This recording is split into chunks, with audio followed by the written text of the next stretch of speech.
নমস্কার বন্ধুরা, আমি বনশ্রী আর বনশ্রীর রন্ধনালয়ে সবাইকে স্বাগত জানিয়ে আজ আবার একটি নতুন পর্বে হাজির হয়ে গেছি। তো চলুন দেখে নেওয়া যাক আজ কী রেসিপি বানাতে যাচ্ছি। আজ বানাবো পটলের রেসিপি। পটলের রেসিপি বানানোর জন্য প্রথমেই আমি একটা পটল নিয়ে নিয়েছি, আর পটলটা আমি কিভাবে ছাড়িয়ে নিচ্ছি দেখতেই পাচ্ছেন। পটলের গায়ে যে আঁশগুলো আছে সেগুলোই ছাড়িয়ে নিচ্ছি, পটলের খোসাটা পুরো ছাড়াচ্ছি না। তো এইভাবে পটলটা আমি ছাড়িয়ে নিলাম। এখন পটলের দুটো মাথা একটু কেটে সামান্য বাদ দিয়ে দেবো, দিয়ে পটলটা এইভাবে আমি ঘুরিয়ে ঘুরিয়ে কেটে নিচ্ছি। পটলটা পুরো সম্পূর্ণ কেটে নেব না, ঘুরিয়ে ঘুরিয়ে ঘুরিয়ে ঘুরিয়ে পুরো পটলটা গোটা রেখে এইভাবে কাটবো। এই যে পটলটা এরকম কেটে নিয়েছি, আর একটু কচি ধরনের পটল নেওয়ার চেষ্টা করবেন। আমার পটলটা একটু পেকে গেছে। তো এখন একটা কাঠির সাহায্যে আমি পটলটা এইভাবে রিং বানিয়ে নিচ্ছি। পটলের মাঝখানটা যেহেতু ফাঁকা থাকে সেই জন্য পটলের সাইডের গা দিয়ে আমি কাঠিটা এইভাবে দিয়ে একটা রিং বানিয়ে নিলাম।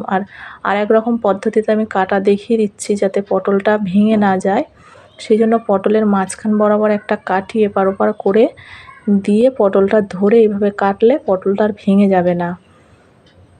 এই যে দেখুন, এইভাবে ঘুরিয়ে ঘুরিয়ে কেটে নিলে পটলটা গোটা থাকবে আর কেটে যাওয়ার ভয় থাকবে না বা ভেঙে যাওয়ার ভয় থাকবে না। যে পটলটা কাটা হয়ে গেছে, আমি এই পটলটাও সেম পদ্ধতিতে ওই পটলের সাইড বরাবর কাঠিটা গিঁথে নেব।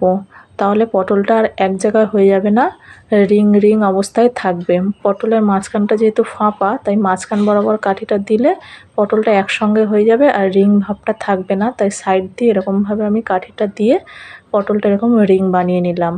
তো এখন চলে এসেছি একটা ব্যাটার বানানোর জন্য। প্রথমেই আমি একটা বাটি নিয়ে নিয়েছি, তার মধ্যে আমি প্রায় 6-7 চামচ বেসন নিয়ে নিলাম 5টা পটলের জন্য। আর চামচটার সাইজটা দেখতেই পাচ্ছেন, এই যে এরকম সাইজের চামচ। এই চামচের হাফ চামচ আমি কালো জিরেও নিয়ে নিলাম, হাফ চামচ হলুদ গুঁড়ো, হাফ চামচ লঙ্কার গুঁড়ো, হাফ চামচ গোলমরিচের গুঁড়ো, আর হাফ চামচ কাশ্মীরি লঙ্কার গুঁড়ো, আর দিয়ে দেবো স্বাদ অনুযায়ী লবণ, আর একটু সর্ষের তেল দিলে যে কোনো ভাজাভুজির ব্যাটারটা খুবই ভালো হয়, সেই জন্য অল্প একটু সর্ষের তেল দিয়ে দিলাম। এখন আমি অল্প অল্প পরিমাণ জল দিয়ে একটা ব্যাটার বানিয়ে নেব। দেখুন, এইভাবে ব্যাটারটা বানিয়ে নিচ্ছি। ব্যাটার বানানোর শেষ পর্যায়ে আমি দেখিয়ে দিচ্ছি কীরকম ঘনত্বের ব্যাটারটা আমি বানালাম। এই যে আমার ব্যাটারটা বানানো রেডি হয়ে গেছে। এই যে এরকম ঘনত্বের একটা ব্যাটার বানিয়ে নিলাম। এখন আমি যে পটলগুলো কেটে রেখেছিলাম সেই পটলগুলো এই ব্যাটারটা চামচের সাহায্যে পটলগুলোর ওপর দিয়ে দেব। এই যে এইভাবে আমি চামচের সাহায্যে পটলের ওপর দিয়ে ব্যাটারটা এরকমভাবে দিয়ে দিচ্ছি যাতে পটলের সম্পূর্ণ ভেতরেও পৌঁছে যায় ব্যাটারটা। আর এখন এদিকে আমি কড়াইয়ের মধ্যে একটু বেশি পরিমাণ সাদা তেল বসিয়ে দিয়েছি। তেলটা গরমও হয়ে গেছে। এখন আমি এই ব্যাটার লাগানো পটলটা তেলের মধ্যে দিয়ে ভেজে নেব। একটু হাই ফ্লেমে ভেজে নিতে হবে, তাহলে পটলটা বেশ মুচমুচে হবে। তো এরকম ধরনের রেসিপি যদি ভালো লেগে থাকে একবার বাড়িতে বানিয়ে খেয়ে দেখবেন। আর রেসিপিটি ভালো লাগলে একটা লাইক, শেয়ার, কমেন্ট করার অনুরোধ রইল।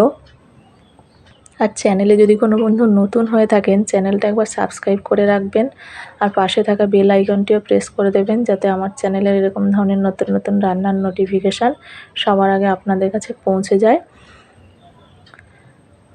আর রেসিপিটি কেমন লাগলো একটা কমেন্ট করে জানানোর অনুরোধ রইল। এই যে আমার পটলগুলো প্রায় ভাজা হয়ে এসছে। এরকমভাবে লাল লাল করে ভেজে নিলেই রেডি হয়ে যাবে রিং পটল ভাজা, একটা মুখরোচক রেসিপি।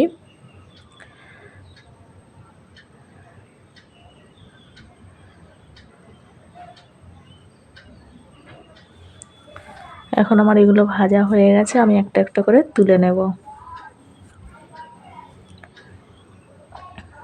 দেখতেও বেশ সুন্দর হয়েছে। একটু কাশ্মীরি লঙ্কার গুঁড়ো দেওয়া ছিল বলে কালারটা একটু লাল লাল এসছে।